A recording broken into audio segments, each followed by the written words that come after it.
வணக்கம் பிரபுகளே, எப்படி நலமாக இருக்கிறீர்களா? மீண்டும் ஒரு காணொலியில் உங்களை சந்திப்பதை இட்டு மற்ற மகிழ்ச்சி கொள்கின்றேன். புலர்ந்திருக்கின்ற பொழுது நல்ல பொழுதாக இருக்க வேண்டும் என்று எல்லோருக்கும் பொதுவான இறைவனை பிரார்த்தித்துக் கொண்டு இன்றைய காணொலிக்குள் வரலாம் என்று நினைக்கின்றேன். யாராவது முதல் தடவையாக காணொலியை பார்க்குறீங்கன்னு சொன்னால் தயவு செய்து சப்ஸ்கிரைப் பண்ணி போட்டு எனது காணொலியை பாருங்கள்.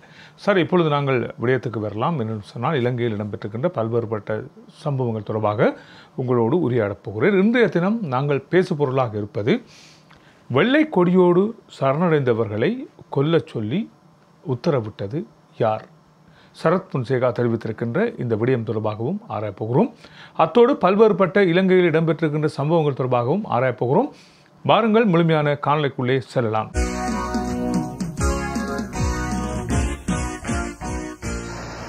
என்னவென்று சொன்னால், உங்களுக்கு தெரியும், இலங்கையிலே இறுதி யுத்தம் நடைபெற்றுக் கொண்டிருந்த அந்த காலகட்டம். மக்கள் சரணடைந்து கொண்டிருந்தார்கள்.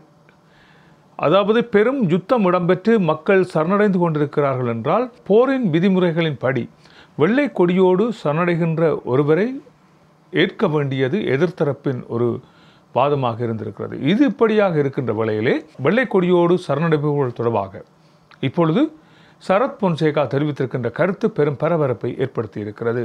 முன்னர் எங்கள் எல்லோருக்குமே தெரியும், மே 17 அன்று வெள்ளை கொடியோடு சரணடைய வந்த சமாதான செயலகத்தைச் சேர்ந்த புலித்தேவன் மற்றும் அரசியல் துறை பொறுப்பாளர் நடேசன் உட்பட சரணடைய வந்த பலரை இருத்தி வைத்து சுற்றி நின்று சுட்டு கொண்டார்கள் என்கின்ற தகவல் வெளிப்பட்டிருந்தது நாங்கள் எல்லோரும் அறிந்த ஒன்று.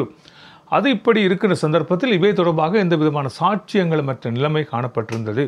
இப்படி இருக்கின்ற சந்தர்ப்பத்தில் சரத் பொன்சேகா தெரிவித்திருக்கின்ற இந்த கருத்து பெரும் பரபரப்பை ஏற்படுத்தி இருக்கிறது. ஒரு நாள், அதாவது மே 17ஆம் தேதி சீனாவிலிருந்து சரத் பொன்சேகா வருகை தந்திருக்கிறார். சீனாவிலே ஒரு ஆயுத கொள்வனவுக்காக கோத்தபாயவால் இவர் அனுப்பப்பட்டிருந்தார் என்றே ஆரம்பத்தில் தெரிவிக்கப்பட்டிருந்தது. சீனாவிலிருந்து சரத் பொன்சேகா வருகை தந்த வேளையில் மிகப்பெரிய ஒரு கலந்துரையாடல் இடம்பெற்றுக் கொண்டிருந்தது. மஹிந்த ராஜபக்ச, கோத்தபாய ராஜபக்ச, பசில் ராஜபக்ச மற்றும் சரத் பொன்சேகா இவர்களோடு அன்று இருந்தவர் யார் என்று சொன்னால், சமாதான தூதுவராக இருந்த நோர்வேயைச் சேர்ந்த எரிக் சோல்ஹேம். விடுதலை புலிகள் எரிக் சோல்ஹேமை தொடர்பு கொண்டு நாங்கள் வெள்ளை கொடியோடு சரணடைய போகிறோம் என்று தெரிவித்திருந்திருக்கிறார்கள். இவ்வாறு இருக்கின்ற வேளையில், எனவே வெள்ளை கொடியோடு சரணடைபவர்கள் தொடர்பாக மூன்றாம் தரப்பாக இருப்பதற்கு நோர்வே இலங்கைக்கு விஜயம் மேற்கொண்டு எரிக் சோல்ஹேம் இவர்களோடு கலந்துரையாடி கொண்டிருந்திருக்கிறார். கலந்துரையாடல் இடம்பெற்றுக் கொண்டிருக்கின்ற வேளையிலே எரிக் சோல்ஹேம் சொல்லியிருக்கிறார், விடுதலை புலிகள் சரணடைய போகிறார்கள், வெள்ளை கொடியோடு உங்கள் பகுதி நோக்கி வரப்போகிறார்கள் என்று. விடுதலை புலிகள் வகுத்த வியூகத்தின்படி ஒரு பிரிவு சரணடைவது என்ற முடிவு எடுக்கப்பட்டு வெள்ளை கொடியோடு இவர்கள் சரணடைய முற்பட்டிருந்தார்கள். அவ்வாறு முற்பட்டவர்கள் தொடர்பாகத்தான் எரிக் சோல்ஹேம் பேசிக் கொண்டிருந்திருக்கிறார். அப்பொழுது வெளியே சென்ற கோத்தபாய ராஜபக்ச என்ன செய்திருக்கிறார் என்றால், முன்னணியில் கட்டளை தளபதியாக அப்போது இருந்தவர் சவேந்திர சில்வா. சவேந்திர சில்வாவுக்கு தொடர்பு கொண்டு விடுதலை புலிகள் சரணடைய போகிறார்கள், சரணடைய வருபவர்கள் எவரையும் விட்டு வைக்க வேண்டாம் என்பது போன்று கருத்துக்களை தெரிவித்திருக்கிறார்.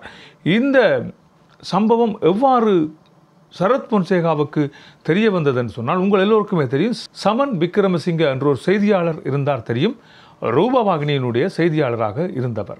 அவர் களத்திலே இருந்து கொண்டு செய்திகளை எடுத்து உடனடியாகவே அப்பொழுது யுத்த செய்திகள் ரூபவாகினியில் ஒலிபரப்பப்பட்டு கொண்டிருந்தன.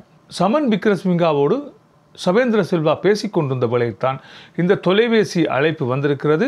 பேசிய விடயங்கள் யாவும் சமன் விக்ரமசிங்காவின் கேமராவிலே பதிவாகியிருந்தன.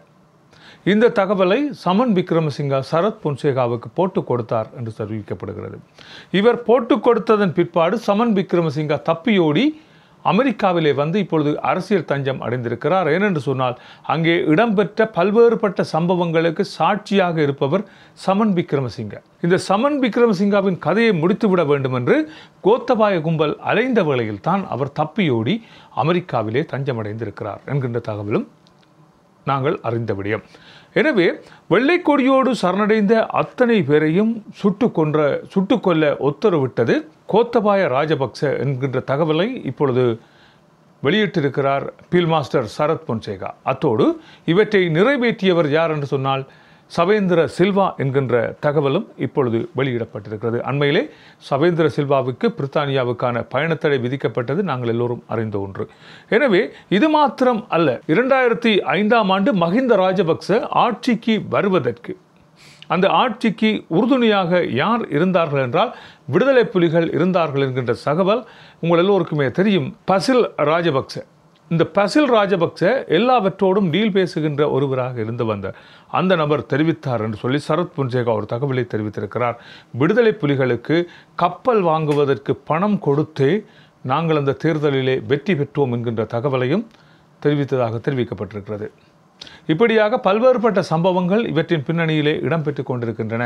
வெள்ளை கொடியோடு நிராயுத பாணிகளாக எந்த விதமான ஆயுதங்களும் மற்ற சரணடைய வந்த தமிழ் விடுதலை புலிகளின் அரசியல் துறை பொறுப்பாளர் நடேசன், சமாதான செயலகத்தைச் சேர்ந்த புலித்தேவன் மற்றும் அவரது மனைவிமார்கள், பிள்ளைகள், இவர்கள் யாவருமே சுட்டு கொலை செய்யப்பட்டிருக்கிறார்கள் என்கின்ற அதிர்ச்சிகரமான தகவல் நாங்கள் முன்னர் அறிந்த விடயம். ஆனால் இப்பொழுது உத்தரவிட்டவர் யார் என்கின்ற தகவல் வெளியிடப்பட்டிருக்கிறது. எனவே ஒரு போரின் விதிமுறைகளை மீறி இந்த செயற்பாட்டை கோத்தபாய ராஜபக்ச செய்திருக்கிறார் என்கின்ற ஒரு விடயம் இப்பொழுது வெளிச்சத்துக்கு வந்திருக்கிறது. எனவே இவை தொடர்பான விரைவான விசாரணைகள் இடம்பெறுமா என்பது தொடர்பாக பார்த்து கொள்ளலாம். ஏனென்று சொன்னால் சரத் பொன்சேகா தெரிவித்திருக்கின்ற கருத்து அப்படியானதாக இருக்கிறது. அது தவிர பல்வேறுபட்ட காணொலிகள் தன்னிடம் இருப்பதாக சரத் பொன்சேகா தெரிவித்திருக்கிறார். எனவே அவை மிக விரைவிலே வெளியிடப்படும் என்றும் தெரிவிக்கப்பட்டிருக்கிறது. 2010ஆம் ஆண்டு தேர்தலிலே சரத் பொன்சேகா இந்த விடயங்களை தொட்டு சென்றிருக்கிறார் என்கின்ற விவரமும் வெளியிடப்பட்டிருக்கிறது. எனவே நிராயுத பாணிகளாக, அப்பாவிகளாக சரணடைய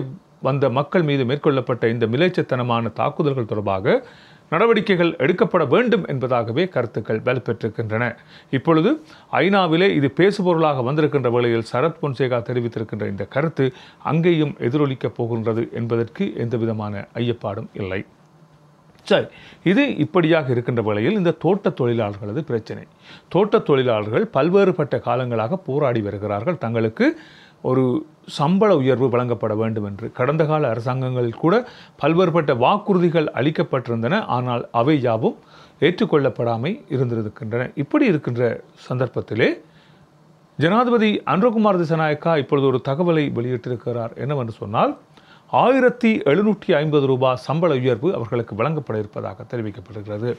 தோட்ட தொழிலாளர்களுக்கு இது ஒரு நன்மையான விடயமாக அமையும். இவ்வாறான சம்பவங்கள் இடம்பெறுவது மகிழ்ச்சி. சரி, இது இப்படியாக இருக்கின்ற இந்த வேளையில் மற்றொரு சம்பவம், கல்கிசை நீதிமன்றத்தின் வளாகத்துக்குள்ளே வைத்து ஒரு போலீசார் அங்கிருந்த ஒரு வாகனத்தை அப்புறப்படுத்த முற்பட்ட வேளையில் அவர்களுக்கு இடையில் ஏற்பட்ட ஒரு சச்சரவு காரணமாக போலீசார் தங்களை தாக்கினார் என்று சட்டத்தரணிகள் நீதிமன்ற புறக்கணிப்பை ஈடுபட்டு போலீசாருக்கு எதிராக வழக்கு பதிவு செய்திருந்தார்கள். எனவே இவை தொடர்பாக விசாரணைகள் இப்பொழுது சட்டமா அதிபரின் பக்கம் சென்றிருக்கிறது.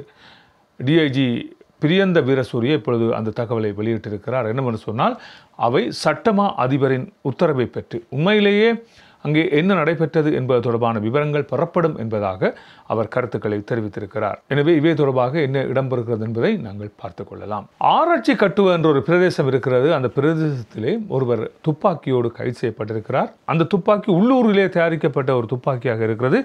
ஒருவர் துப்பாக்கியோடு நடமாடிக்கொண்டிருக்கிறார் என்று கிடைத்த தகவலை அடுத்து அந்த இடத்துக்கு சென்ற போலீசார் அவரை துப்பாக்கியோடு கைது செய்திருக்கிறார்கள். அவரிடம் மேற்கொள்ளப்பட்ட முதற்கட்ட விசாரணையில் தனது மகனை சுட்டுக் கொள்வதற்காகவே தான் அந்த இடத்தில் துப்பாக்கியோடு காத்திருந்ததாக தெரிவிக்கப்படுகிறது. இந்த துப்பாக்கி 15 வருடங்களுக்கு முன்னர் ஒருவரால் தனக்கு அன்பளிப்பாக வழங்கப்பட்டதாகவும் தெரிவிக்கப்பட்டிருக்கிறது. இது உள்ளூரிலே தயாரிக்கப்பட்ட ஒரு துப்பாக்கியாக இருந்திருக்கிறது. இப்பொழுது அவரிடம் விசாரணைகள் தொடர்ந்து மேற்கொள்ளப்பட்டு வருவதாக தெரிவிக்கப்பட்டிருக்கிறது. இதே வேளையில் யாழ்ப்பாணம் அல்லைப்புட்டி பகுதியிலே சுகாதார அமைச்சுக்கு சொந்தமான ஒரு வாகனத்தில் வந்து அந்த இடத்திலே வாகன சாரதியும் அவரோடு வந்த இருவரும் மது அருந்திய நிலையில் இருந்திருக்கிறார்கள். பிரதேச சபை உறுப்பினர் ஒருவர் நீண்ட நேரமாக ஒரு வாகனம் இதிலே தடுத்து நிற்கிறது என்பதை அவதானித்த வேளையில் அங்கே இது சுகாதார அமைச்சுக்கு சொந்தமான வாகனம் என்றும் அந்த வாகனத்திலே இருவர் இருந்து மதுபானம் அருந்தி கொண்டிருக்கிறார்கள் என்பதையும் கண்காணித்த அவர் அதனை காணொலியாக எடுத்து சமூக வலைத்தளத்திலே பரவிவிட்டிருக்கிறார். இப்பொழுது இது பெரும் பேசுபொருளாக மாறியிருக்கிறது. ஹெல்த் மினிஸ்ட்ரியைச் சேர்ந்த இருவர் இவ்வாறு வந்து அதுவும் வாகன ஓட்டுநரும் அவரோடு வந்தவரும் சேர்ந்து மது அருந்திவிட்டு கேள்வி கேட்ட வேளையில் வாகனத்தை எடுத்துக்கொண்டு அந்த இடத்திலிருந்து சென்றிருக்கிறார்கள். எனவே இப்பொழுது அதிகப்படியான விபத்துக்கள் இடம்பெற்று வருகின்ற இந்த சந்தர்ப்பத்தில் இவ்வாறு சாரதியும் இன்னொருவரும் இருந்து மது அருந்தியது பெரும் பிரச்சனையாக மாறப்போகிறது. ஏனென்று சொன்னால் ஒரு மது அருந்திவிட்டு வாகனம் ஓடுவதற்கு சுகாதார அமைச்சைச் சேர்ந்தவர்களே காரணமாக இருந்திருக்கிறார்கள் என்கின்ற தகவல் இப்பொழுது வெளிவந்திருக்கிறது. எனவே இவை தொடர்பாக தகுந்த நடவடிக்கைகள் எடுக்கப்படும் என்பதாகவே கருத்துக்கள் தெரிவிக்கப்பட்டிருக்கின்றன. நல்லது உறவுகளை, இவைதான் இன்றைய செய்திக்குறிப்பாக இருக்கின்றன. மற்றும் ஒரு செய்திக்குறிப்பில் சந்திக்கலாம். அதுவரை அன்பு வணக்கங்களை கூறி விடைபெற்றுக் கொள்கிறேன். நன்றி, வணக்கம்.